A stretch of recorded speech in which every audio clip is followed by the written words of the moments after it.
Bonjour à tous et soyez les bienvenus dans J'apprends et je comprends.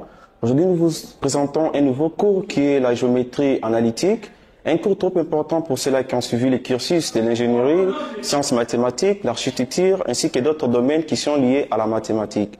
Et sur ce, nous vous présentons les plans du cours. Au premier chapitre, nous allons débattre sur les calculs et opérations vectorielles. Au deuxième chapitre, nous allons débattre sur les systèmes de coordonnées. Au troisième chapitre, les plans et la droite. Le quatrième chapitre, les quadratiques. Et enfin, nous allons chuter par des exercices à la fin de chaque chapitre. Alors, sur ce, pour ceux-là qui sont nouveaux sur la chaîne, je vous prie de vous abonner ou soit de cliquer sur la cloche notification pour ne rater aucune de nos futures vidéos. Et nous sommes de même disponibles sur d'autres plateformes dont Instagram, TikTok. Sur ce, sans plus tarder, nous allons commencer par notre premier chapitre qui est les calculs et opérations vectorielles. On se retrouve juste après la vidéo d'introduction.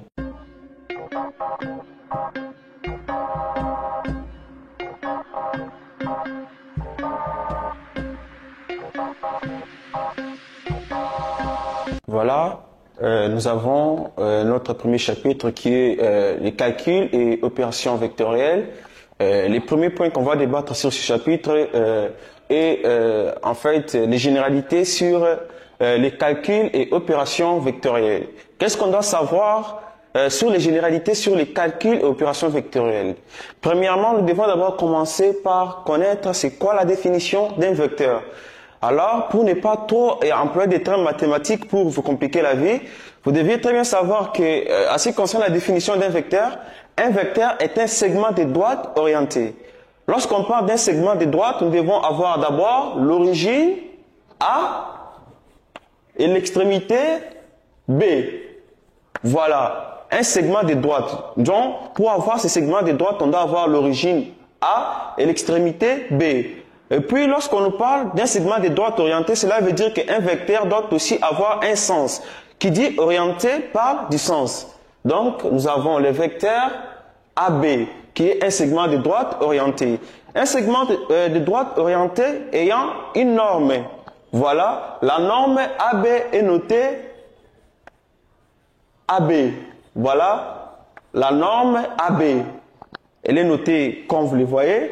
Et aussi, cette norme peut être aussi appelée module ou soit intensité en physique pour ceux-là qui vont suivre les cours de physique.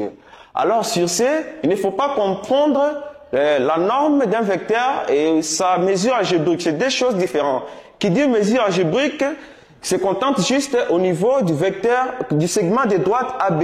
Mais qui dit la norme, il se réfère sûrement à la distance entre le point A et le point B. Et il y aura des exercices qui vont suivre aussi, on va parler de ça. Et sur ce, nous avons les exemples de vecteurs. Les vecteurs nuls. Quand est-ce qu'un vecteur est dit nul? Un vecteur est dit nul si et seulement si l'origine A coïncide avec l'extrémité B. Cela veut dire quoi? C'est-à-dire que les points origine coïncident avec l'extrémité G, A et B qui sont confondus. Le fait d'être confondus, cela me ramène à quelque chose de dimension 0 qui est en fait quoi? Un point. C'est-à-dire que les vecteurs soient coïncidés à un point. Et pour ce faire, nous avons des vecteurs glissants. Et le vecteur est dit glissant si son origine est arbitraire sur son support. C'est-à-dire qu'il peut avoir n'importe quelle position. Et ceci est une notion de la physique à ce qui concerne la vitesse uniforme, la vitesse et l'accélération qui sont uniformément accélérées, décélérées. Et vous allez en parler. Et sur ce, nous avons aussi l'exemple sur les vecteurs équivalents. Deux vecteurs sont dits équivalents s'ils ont même support, c'est-à-dire que leurs supports sont parallèles. C'est-à-dire que qui dit support, aussi à ce qui concerne la définition, qui dit support, parle sûrement de la droite porteuse du vecteur en question. Et c'est ça le support de mon vecteur, c'est ce qui supporte vraiment mon vecteur. Deux vecteurs sont équivalents s'ils ont des supports, s'ils sont des supports parallèles, ils ont même norme, qui dit norme dit la distance et non la mesure algébrique. Et aussi même sens, voilà. Notez bien, qu'est-ce qu'on peut d'abord connaître comme propriété des vecteurs? Et aussi même sens, voilà. Notez bien, qu'est-ce qu'on peut d'abord connaître comme propriété des vecteurs? Si nous avons soit alpha appartenant à R, alpha c'est quoi? C'est un scalaire. Il ne faut pas confondre les scalaires et les vecteurs. Un scalaire est un élément des dimensions, est un élément qui appartient à l'ensemble R. Voilà, un élément, une unité, voulais-je dire. Et pour ce faire, un vecteur a des composantes. Si nous sommes au niveau du plan, nous aurons des composantes en X et puis en Y. Si nous sommes au niveau de l'espace, nous aurons trois composantes, donc X, Y et puis Z. Et pour ce faire, nous avons soit alpha qui est une unité ou un élément de l'ensemble R et V, un vecteur donné ayant comme composant X, Y et puis Z. La multiplication de alpha par V nous donne un vecteur. C'est-à-dire quoi? Si tu multiplies un scalaire par un vecteur, tu vas obtenir un vecteur. Je peux donner l'exemple d'un vecteur 5, 5, 5. On peut mettre 5 en évidence. En mettant 5 en évidence, nous allons nous retrouver avec le vecteur, les scalaires 5 multiplié par les composantes 1, 1, 1, ce qui nous ramène déjà à l'idée des 5, 5, 5. Pour ce faire, nous allons aussi passer aux deuxième propriété, soit deux vecteurs, V1 et A comme composant, X1, X1, Y1, X1, Y1, Z1, et puis les vecteurs VD et A comme composant, XD, YD et puis ZD. Comment connaître si deux vecteurs sont dits parallèles? Voilà. Deux vecteurs sont dits parallèles si et seulement si leurs composants sont proportionnels. C'est-à-dire que leurs composants ils doivent avoir un coefficient de proportionnalité. Sur ce, j'illustre l'idée de lambda qui est mon rapport de proportionnalité. Lambda, c'est le rapport qui va me prouver si deux vecteurs sont parallèles. C'est-à-dire que si leur rapport proportionnel est les mêmes partout au niveau des composantes en X, en Y et puis en Z. Et puis pour un peu illustrer ça avec un petit exemple, on va considérer un vecteur V1 et A comme composant 2, 2, 2 et VD et A comme composant 5, 5, 5. V1 est parallèle à VD si seulement si nous aurons quoi? Un rapport de proportionnalité lambda. Et pour ce faire, je vais faire quoi? X1 sur XD, 2 sur 5 égale à Y1 sur Y2, 2 sur 5, égale à Z1 sur Z2, qui est 2 sur 5. 2 sur 5, 2 sur 5, 2 sur 5. C'est la même chose partout. Donc, les deux vecteurs sont parallèles. Je vais prendre aussi mon deuxième exemple. Les vecteurs V1 et A comme composant 2, 2, 2. Les vecteurs V2 qui a comme composant 5, 5, 5. S'il vous plaît, vous allez me permettre les vecteurs différents d'un point. On doit toujours illustrer ça comme ça. Voilà, le vecteur, il est différent d'un point, il faut toujours représenter ça. Voilà, j'ai V1 et puis VD. Je vais aussi prouver la même chose si les deux vecteurs sont parallèles. Alors, je dois avoir mon rapport de proportionnalité lambda, et puis j'aurai X1 sur XD, 2 sur 5, égale à Y1 sur Y2, 2 sur 5, égale à Z1 sur Z2 qui est 2 sur 3. On se rend compte que les rapports n'est pas les mêmes partout. Ce qui nous ramène à dire que les deux vecteurs ne sont pas parallèles. Voilà. Nous allons passer à une notion trop importante qui est en fait la projection orthogonale. La projection orthogonale, c'est quoi? C'est juste une projection perpendiculaire qui s'est faite en tenant compte de la norme de mon vecteur en question. Cela veut dire quoi? J'ai mon vecteur AB qui est sur son support X, ou soit l'axe X. Je vais ramener ce vecteur ici au niveau de quoi? Au niveau de l'axe Y. Cela veut dire quoi? Je vais prendre un petit exemple comme étant ma main. Si j'aimerais ramener ma main au niveau de mon bras, au niveau du deuxième bras, ce que j'ai fait en fait c'est quoi? C'est une projection orthogonale. Cela veut dire quoi? Lorsque je vais essayer de ramener ça comme ça, je vais me rendre compte que pour ramener ça, je dois faire quoi? Je dois avoir la longueur de mon bras multiplié par quoi? Ça c'est l'axe des cosinus multiplié par le cosinus de l'angle qui forme mes deux bras. Et c'est ça qui est illustré par la projection orthogonale. C'est-à-dire que vous prenez la norme de AB, vous la multipliez par le cosinus de θ qui est l'angle qui forme l'axe des X et l'axe des Y. Ce qui veut dire que A', B', la projection en fait orthogonale de AB c'est quoi? C'est juste la norme AB, la norme AB multipliée par le cosinus de l'angle formé entre les deux axes. Voilà, nous allons débuter avec. C'est-à-dire que vous prenez la norme de AB, vous la multipliez par les cosinus de θ qui est l'angle qui forme l'axe des X et l'axe des Y.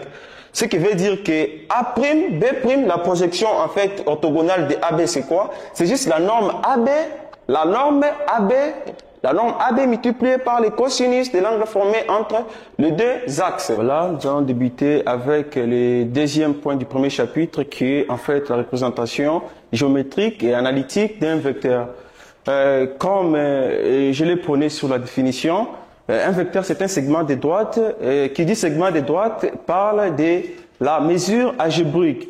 C'est-à-dire que qui dit aussi la mesure algébrique parle de l'origine et de l'extrémité. Et moi, je vais considérer soit un point A qui est en fait l'origine de mon vecteur ayant comme coordonnées x1, y1, z1 et un point B qui est l'extrémité de mon vecteur ayant comme coordonnées xd, yd, zd. À ne pas confondre. Les éléments d'un vecteur sont appelés les composants et les éléments d'un point sont appelés les coordonnées. Et on va en parler sur le chapitre suivant qui va prôner sur les types de coordonnées. Voilà. Comment obtenir les vecteurs AB qui passent par les deux points? On va faire comment? On n'a qu'à faire la distance, la mesure algébrique en question. Parce que si je suis devant ici et que je fais un pas, les un pas que j'ai fait vers vous voudrait juste dire que c'est juste la différence entre ma position actuelle et ma position à l'origine. Parce que les un pas, ce n'est pas la distance qui est juste en face de moi, mais c'est la distance qui est juste derrière moi. Ce qui veut dire que c'est sûrement ma position actuelle différenciée par ma position à l'origine. D'où la mesure algébrique AB d'abord qui va déterminer mon vecteur AB. En fait, c'est xd moins x1, yd moins y1, z2 moins z1.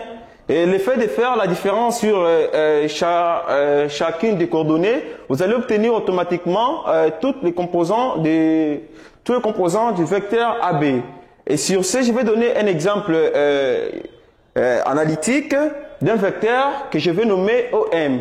O qui est l'origine ayant comme coordonnée 0, 0, 0 et M qui est un point de l'espace. En fait, on peut représenter un vecteur de deux manières. Et la première façon, tu peux représenter un vecteur en écrivant sa première coordonnée suivant les vecteurs unitaires I. La deuxième coordonnée suivant les vecteurs unitaires J. Et la troisième coordonnée suivant les vecteurs unitaires 4. K, voilà. Les vecteurs unitaires K.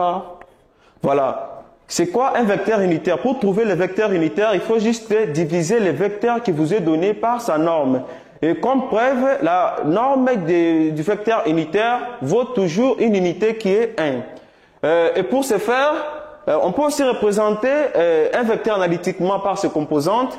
Vous n'avez qu'à prendre la composante en x, virgule la composante en y et en z, les tout entre parenthèses. Ou soit vous pouvez prendre la première méthode, vous prenez la première composante suivant le vecteur unitaire i, additionné par le vecteur la composante en y suivant le vecteur unitaire j, plus additionné par la composante en z suivant le vecteur unitaire k.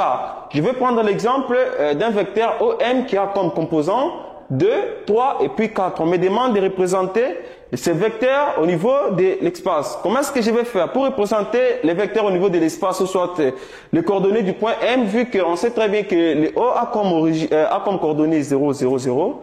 Je vais représenter ça comment? On dit que la composante en X a comme coordonnées 2. Voilà. X est là, je gradie, et puis j'ai mon 2 ici. Y, 3. Et puis Z, 4. 1, 2, 3, 4. Voilà. J'ai appelé ça coordonnées composant. Pourquoi? Parce que si vous voyez très bien, lorsque je vais faire la mesure algébrique de OM, ça sera sûrement les coordonnées du point M moins l'origine qui est 0 qui va me donner toujours les mêmes coordonnées. Et c'est pour cela que j'ai illustré ça facilement. Et pour ce faire, j'ai déjà 2, 3 et puis 4. Alors comment avoir mon vecteur OM? Pour avoir OM, je vais faire d'abord au niveau du plan, je vais tracer ce qu'on appelle d'abord les coordonnées sur le plan X, Y. En fait, c'est quoi? C'est 2, 3. Donc, à partir de 2, je trace une parallèle à l'axe des Y, Et à partir des 3, je vais tracer une parallèle à l'axe des X. Voilà.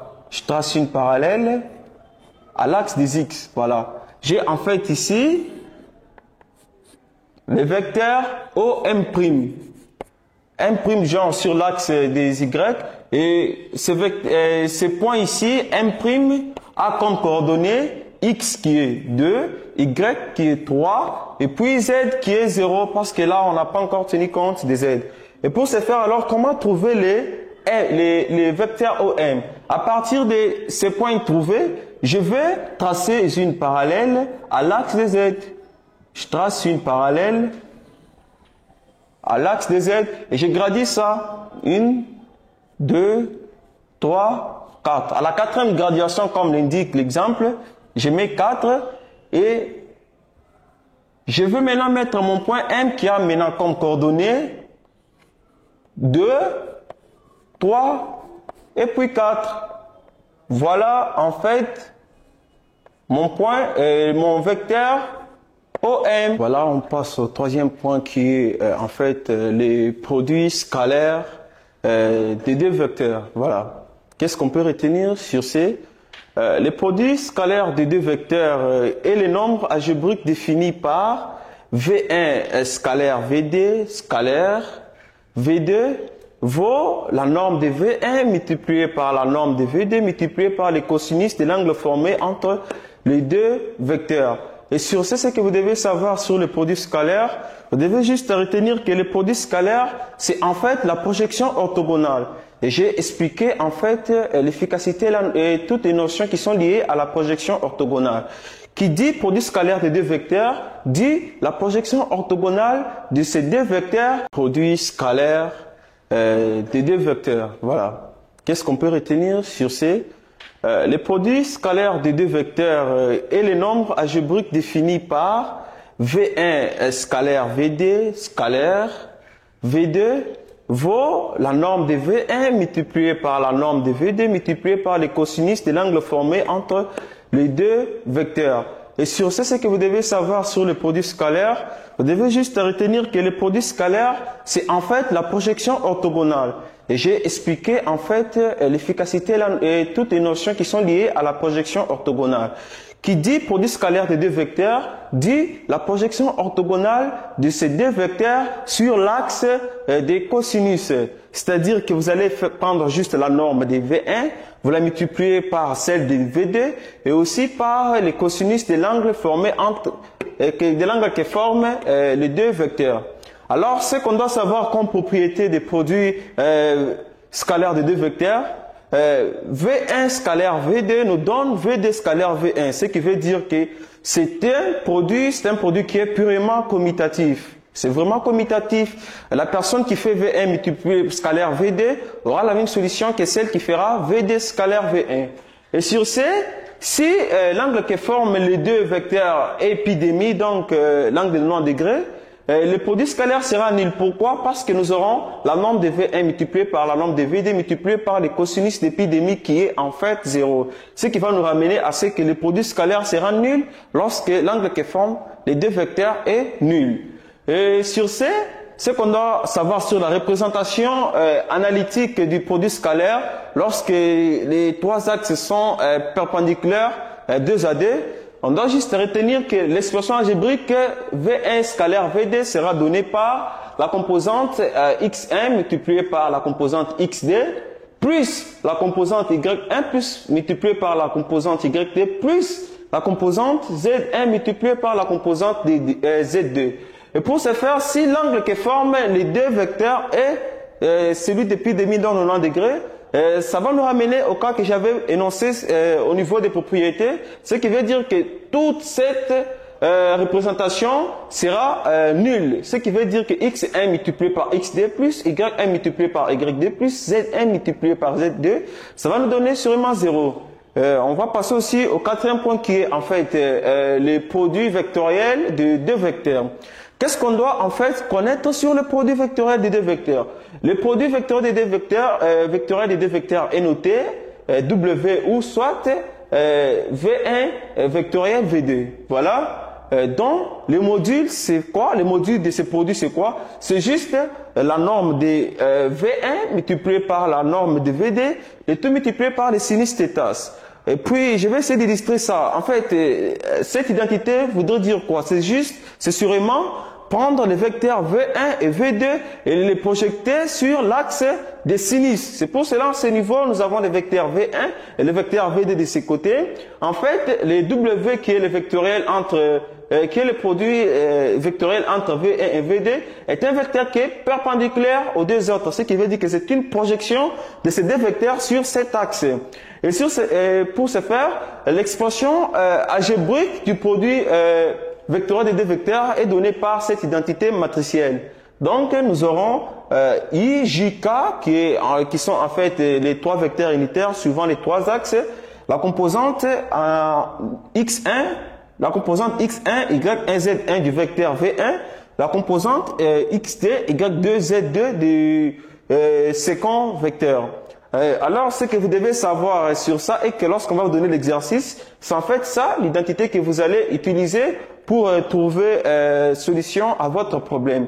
Ce que vous devez aussi savoir comme propriété du produit vectoriel est que V1 vectoriel VD vaut moins VD vectoriel V1, ce qui veut dire que c'est un produit qui est anticommutatif. Et sur ce que vous devez savoir sur les deux notions est que le produit scalaire des deux vecteurs nous donne un scalaire. Avec les yeux, vous voyez très bien que tout ceci va nous donner un scalaire, donc une unité. Mais le produit vectoriel de deux vecteurs nous donnera un vecteur parce que la matrice que vous voyez ici, elle nous donnera sûrement, elle va nous donner genre un scalaire suivant l'axe une composante suivant le vecteur unitaire I, une autre suivant le vecteur unitaire J et l'autre suivant le vecteur unitaire K. C'est un peu ça. Bon, voilà. Nous allons au vecteur unitaire J et l'autre suivant le vecteur unitaire K. C'est un peu ça. Bon, voilà. Nous allons passer à notre cinquième point qui est en fait le produit mixte des trois vecteurs. Comme définition, soit trois vecteurs, V1 ayant comme composant X1, Y1, Z1 et V2 ayant comme composant XD, Y2, Z2, V3 ayant comme composant X3, Y3 et puis Z3. En fait, le produit mixte des trois vecteurs, en fait, c'est quoi? C'est du genre, ce produit a cette notation. Nous avons V1 vectoriel VD scalaire V3. Donc, c'est un produit vectoriel et scalaire à la fois. Ce qui veut dire que c'est une projection suivant l'axe des sinus et une projection suivant l'axe des cosinus directement. Sur ce, son expression analytique est delta qui est donnée par cette forme matricielle X1, Y1, Z1 qui sont les composants du vecteur V1, XD, Y2, Z2 qui sont les composants du vecteur V2 et X3, Y3, Z3 qui sont les composants du vecteur V3. Ce qui veut dire que ce produit mixte va nous donner un scalaire. Et sur ce, j'aimerais bien qu'on puisse avoir quelques propriétés qui vont nous servir à avoir une idée fixe sur le produit mixte de trois vecteurs.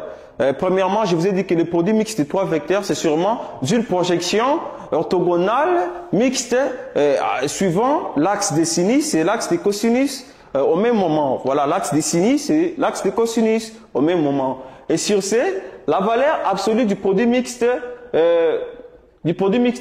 mesuré, cette valeur donne le volume du parallélépipède. Si les trois vecteurs sont coplanaires, c'est-à-dire que si les trois vecteurs sont sur un même plan, le produit mixte est nul pour trois vecteurs qui sont sur un même plan. Ce que vous devez savoir est que le produit mixte nous donne quoi? Nous donne en fait le volume du parallélépipède. Et si nous avons trois vecteurs qui sont planes, cela veut dire que nous n'avons pas un volume, nous avons une surface plane ou un plan si j'aimerais bien être trop aller un peu trop en profondeur. Si les trois vecteurs sont coplanaires, le produit mixte est nul. C'est-à-dire que cette expression qu'on aura ici sera nulle, donc elle sera 0. Et pour ce faire, nous allons passer à notre sixième point du chapitre et le dernier, qui est en fait la dérivée d'un vecteur. La dérivée d'un vecteur, c'est quoi? Lorsqu'on va vous donner un vecteur sous forme d'un champ vectoriel, c'est-à-dire que le vecteur V, cette notation, j'avais dit, on peut noter ce vecteur de deux manières, soit suivant des vecteurs unitaires, soit avec le composant. J'ai ce vecteur ici, qui est représenté comme étant la composante X, en Y et en Z, suivant les trois vecteurs unitaires. Et je peux aussi écrire ce vecteur comme étant X, Y, Z. Voilà. Pour trouver la dérivée de ces vecteurs, qu'est-ce que je vais faire? Je n'ai qu'à faire, pour trouver la dérivée par rapport à ddt, qui est une variable, qu'est-ce que je vais faire? Je vais sûrement dériver la composante en X par rapport à la variable, suivant les vecteurs unitaires I. Je vais aussi dériver la composante en Y par rapport à la variable suivant les vecteurs unitaires J. Je vais aussi dériver la composante en Z par rapport à la variable suivant les vecteurs unitaires K. Je m'excuse, les vecteurs unitaires K. Je vais donner un exemple pour illustrer ma pensée. Soit les vecteurs, la composante en Z par rapport à la variable suivant les vecteurs unitaires K. Je m'excuse, les vecteurs unitaires K. Je vais donner un exemple pour illustrer ma pensée. Soit le vecteur V, il y a comme composant, la première composante T carré moins 5, la deuxième composante T moins 6, la troisième composante T au cube moins 4T. On me demande de trouver la dérivée de ces vecteurs par rapport à ddt. Qu'est-ce que je vais faire? Comme l'illustre cette représentation, je vais dériver la composante en x par rapport à t suivant i, c'est-à-dire que ddx c'est quoi? C'est sûrement dt, et là-bas j'aurai, c'est une constante, la dérivée d'une constante est nulle. Donc j'aurai en fait dt, voilà, dt suivant le vecteur unitaire i. Et par après, plus, j'aurai en fait quoi? J'aurai la deuxième composante y dérivée par rapport à t, j'aurai la dérivée va me donner ici 0 parce que c'est une constante, et de ce côté la dérivée me donnera une unité qui est 1, et ce qui veut dire que j'aurai sûrement 1 multiplié par le vecteur unitaire j, c'est-à-dire que j'aurai j, et enfin plus t au cube moins 4t. Pour ce faire, comment est-ce que je vais faire? Je vais sûrement dériver la composante en z par rapport à t, ce qui va me donner 3t carré moins 4. J'ai dérivé ça par rapport à t, et le tout multiplié par la composante, le vecteur unitaire k. Et sur ce, je peux aussi noter la dérivée de ces vecteurs comme étant sous forme de composantes. Donc j'aurai dt, j'aurai 1, et j'aurai enfin 3t carré moins 4. Voilà en fait la dérivée de ces champs vectoriels qui est donnée. En fait, ce que vous devez savoir comme propriété sur la dérivée d'un vecteur, si le vecteur est la vitesse, ce qui veut dire, ce qu'on doit connaître par là est que la dérivée de ces vecteurs vitesse par ddt qui peut être le temps, qui est sûrement le temps, nous donnera en fait l'accélération. Et c'est une notion trop importante qui vous sera donnée dans les cours de physique, et je vous demanderai d'aller les suivre pour avoir une complémentarité absolue. Voilà, nous sommes à la fin de notre premier chapitre qui est en fait les calculs et opérations vectorielles, un chapitre qui est trop important. Plusieurs notions y ont été évoquées. Sur ce, je peux aussi donner l'exemple dans la vie réelle du produit scalaire. Lorsque nous avons un bâtiment qui veut s'écrouler, qui va sûrement s'écrouler dans un espace donné, vous verrez très bien qu'on va demander aux gens de faire quoi? De libérer l'espace. Et pour ce faire, on peut avoir beaucoup de maisons de ces côtés. Alors, pour ce faire, comment connaître le nombre de parcelles ou de maisons qu'on doit demander aux gens de libérer pour que les bâtiments, lors de son écroulement, ne puissent pas beaucoup créer des dégâts. Qu'est-ce qu'on va faire? C'est en fait la notion de quoi? De la projection orthogonale. On n'a qu'à prendre l'angle qui forme déjà les bâtiments, qui est l'angle θ, et aussi la mesure, la longueur de quoi? La longueur de mon bâtiment. Lorsque je vais connaître l'angle et la longueur de mon bâtiment, je peux automatiquement connaître le nombre de maisons ou le nombre de l'espace qui sera endommagé lors de la chute du bâtiment. Et sur ce, je vous demanderai de vous abonner sur notre chaîne et de cliquer sur la cloche notification pour ne rater aucune de nos futures vidéos. Et nous sommes dans diverses plateformes dont Instagram, TikTok et tant d'autres. Et je vous demanderai de nous suivre. Voilà, bientôt nous allons débuter une nouvelle vidéo qui va nous aider à comprendre tout ce qu'on a pu énoncer au niveau du premier chapitre. Voilà, merci.